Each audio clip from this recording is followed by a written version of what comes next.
Graça e paz, amados de Deus. Queridos, você está no nosso Ponto Teológico.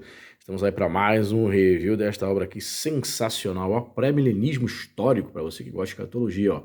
Fundamentos da escatologia primitiva e pós-tribulacionista. Pastor Leonardo Salles, editora Trinitatis, ok? Trinitatis, você conhecia? Uma obra com pouco mais de 300 páginas, capa brochura. Vamos mostrar aqui sumário, detalhes interessantes. Fique comigo até o final do vídeo. Quero agradecer primeiramente aí o pastor Leonardo, que entrou em contato comigo e nos enviou, nos presenteou com esta obra, tá certo? Ele é aqui do Rio de Janeiro e nós estaremos fazendo agora o review, tá certo? E sempre lembrando você que ainda não é inscrito no nosso canal, se inscreva aí, querido, venha fazer parte da família Point Teológico, né? Tá embaixo tem o sininho aí, você vai ativar, você vai fazer a sua inscrição, vai deixar ativado para você receber as novidades. Seja muito bem-vindo. Para você que não me conhece, sou o pastor Anderson Porto. Estamos aqui nas internet da vida compartilhando conhecimento, né? Peço a você que compartilhe também esse vídeo aí com os amigos, nos grupinhos do WhatsApp, Telegram, para que mais pessoas possam conhecer esta obra e também o nosso canal. E se você deseja fazer parte aí do nosso grupo do WhatsApp, da família Point, né, basta você se tornar nosso apoiador. Deixarei fixado aqui nos comentários o link do Apoia-se. A partir de R$10 você vai estar abençoando mensalmente o nosso canal. Eu colocarei você aqui no nosso grupo, né, que não é grupo para debates teológicos, nada disso. É um grupo para divulgação de obras teológicas, lançamentos como este aqui, tá certo? E quando a gente bater a meta financeira que você vai ver lá na plataforma do Apoia-se, nosso intuito é sortear obras como estas mensalmente para os apoiadores, para vocês que apoiam o canal, fazem parte desse grupo VIP do WhatsApp, tá certo? Só mais outra coisa, ainda eu entrei em contato com o pastor Leonardo, ele ainda não tem essa obra na Amazon vendendo.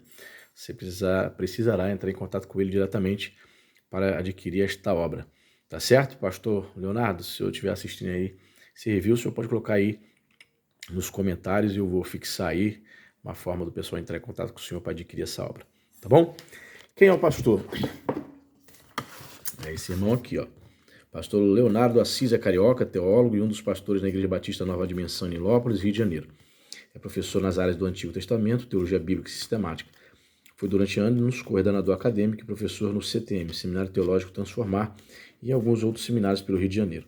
É bacharel em Teologia pela FATIM, especialista em Antigo Testamento e História de Israel pela Faculdade Kennedy e mestrando em Estudos Histórico-Teológicos pela FAIT, Faculdade Iguaçuana de Teologia. É autor de alguns livros, como As Duas Casas de Israel, Reflexão, Tesouro Descoberto e Deus e o Tempo, Filhos e Israel na Profecia, fonte. É casado com Renata Lins Assis e é pai de Esther. O que mais temos aqui? Temos aqui uma fala aqui do David Dockery, PhD. Olha só o que ele escreveu. Leonardo Assis fornecia uma exploração completa, ponderada e cuidadosamente pesquisada sobre o lugar significativo da escatologia na vida e no pensamento da igreja primitiva. O trabalho elegante e bem escrito de Assis envolve uma variedade de recursos, oferecendo um argumento persuasivo para o pré-milenismo histórico. Tenho o prazer de recomendar esta importante publicação. Ele fez uma dedicatória para mim aqui. Mais uma vez, muito obrigado, pastor. Ao irmão Anderson Porto, com gratidão a Deus por sua vida. Chegou para mim ontem, nessa obra. Temos aqui a sinopse aqui também, falas aqui de professores renomados, o professor do Novo Testamento no Western Theological Seminar, Robert Van Vust, PhD, diz o seguinte, ó. Leonardo Assis apresentou a corrente pré-milenista histórica de forma clara e cativante.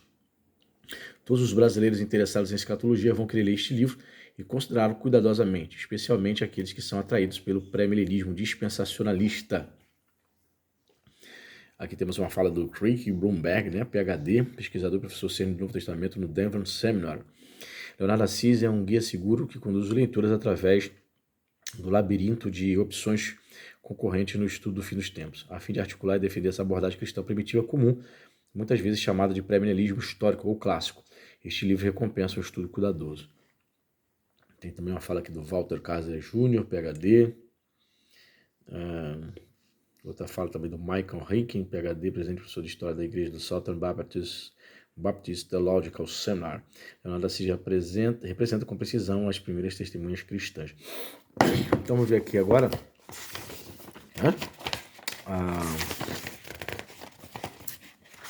o sumário. Direto aqui ao sumário. É a questão das abreviaturas, né? As abreviaturas de expressões, né? Abreviaturas gerais. Então temos aqui, vamos lá, o sumário, ó. Tem o prefácio, introdução, capítulo 1, apostasia, revelação do anticristo e grande tribulação, os últimos eventos antes da volta de Cristo. Então vai falar sobre a apostasia, o anticristo, a grande tribulação, discurso, grande tribulação, passado ou futuro. Capítulo 2, pós-tribulacionismo, a volta de Cristo após a tribulação. As características do pós-tribulacionismo.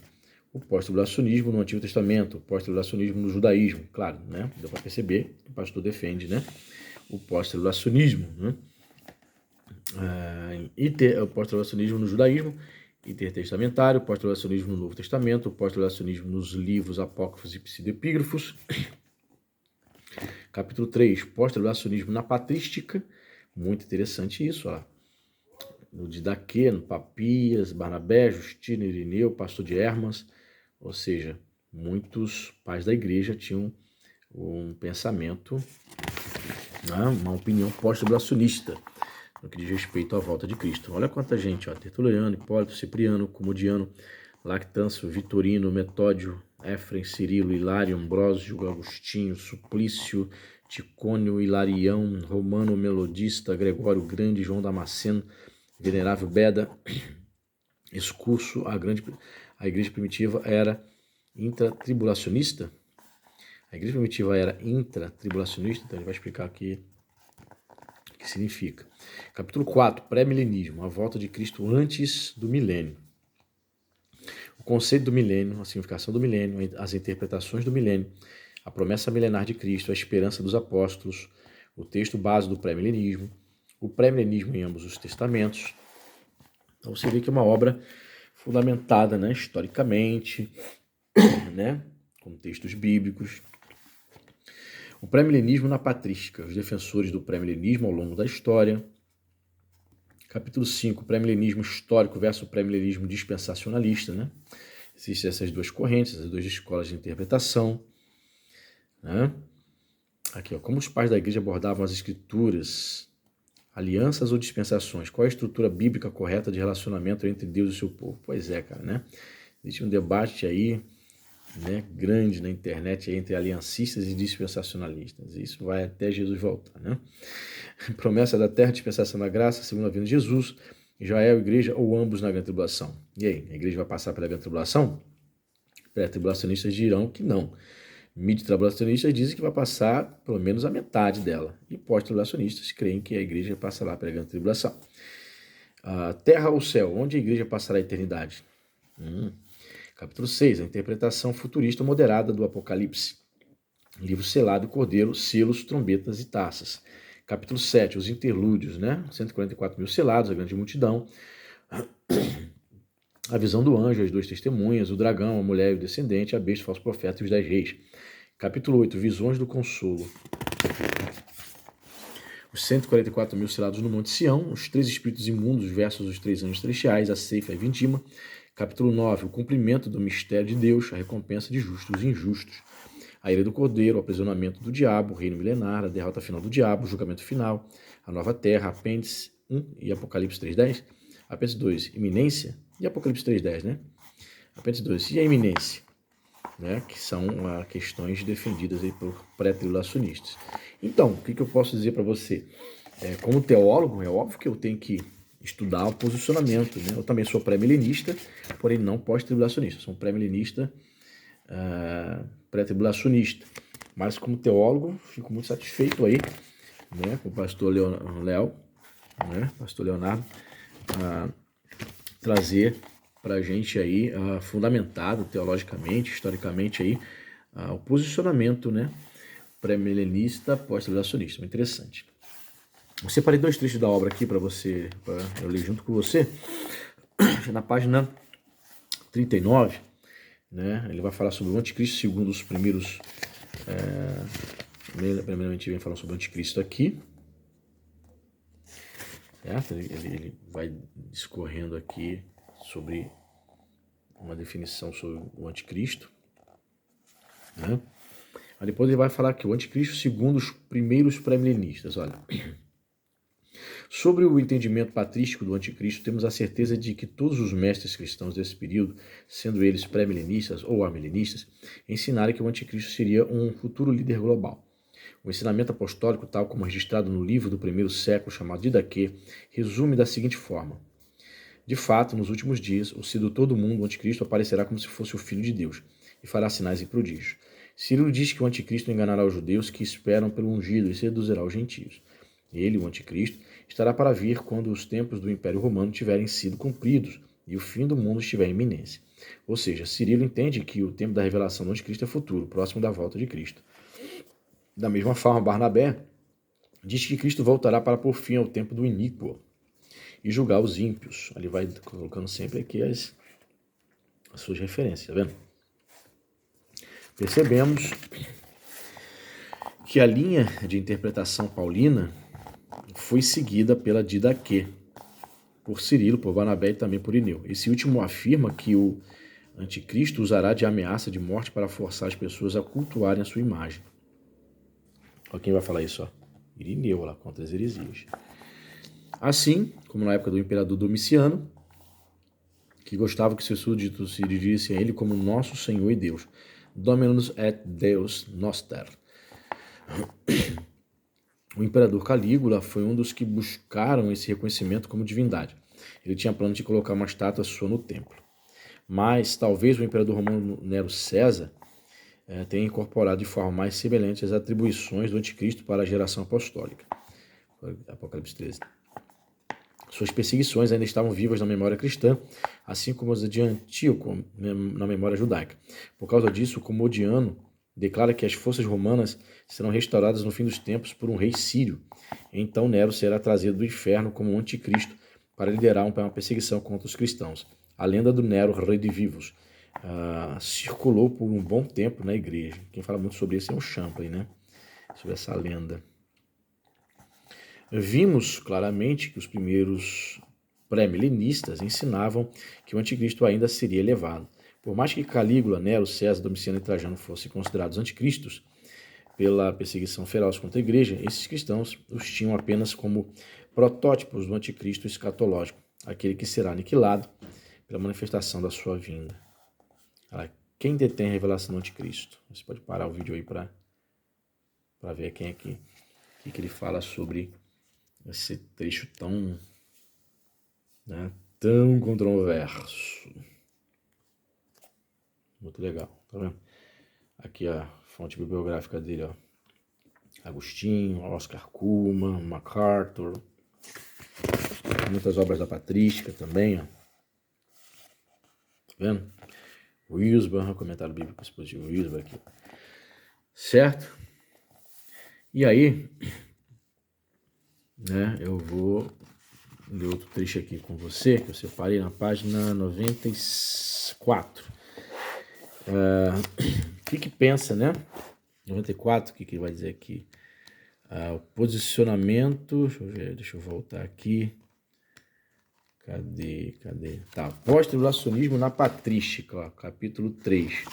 Aí ele coloca aqui vários pais da igreja, o pensamento que eles falavam sobre esse posicionamento. Aí, quero ler o trecho aqui de Agostinho. Ó.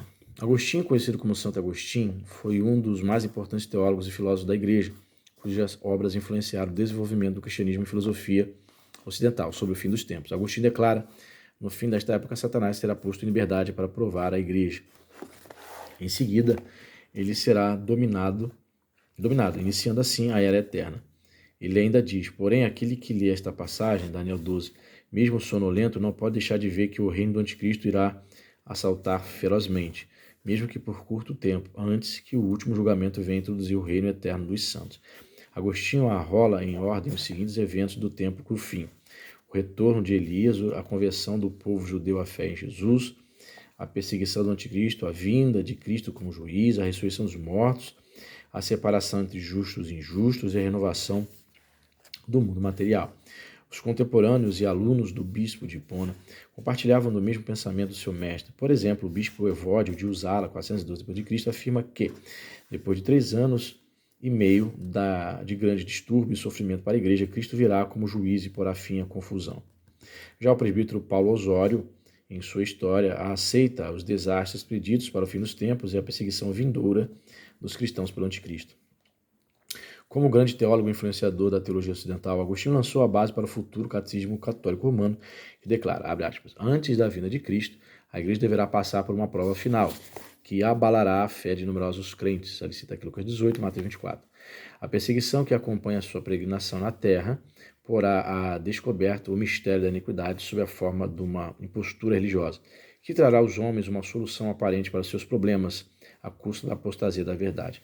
Em outra parte, diz que a igreja não entrará na glória do reino, senão através dessa última Páscoa, em que seguirá o Senhor na sua morte. Aqui há todas as referências aqui. Na sua morte e ressurreição.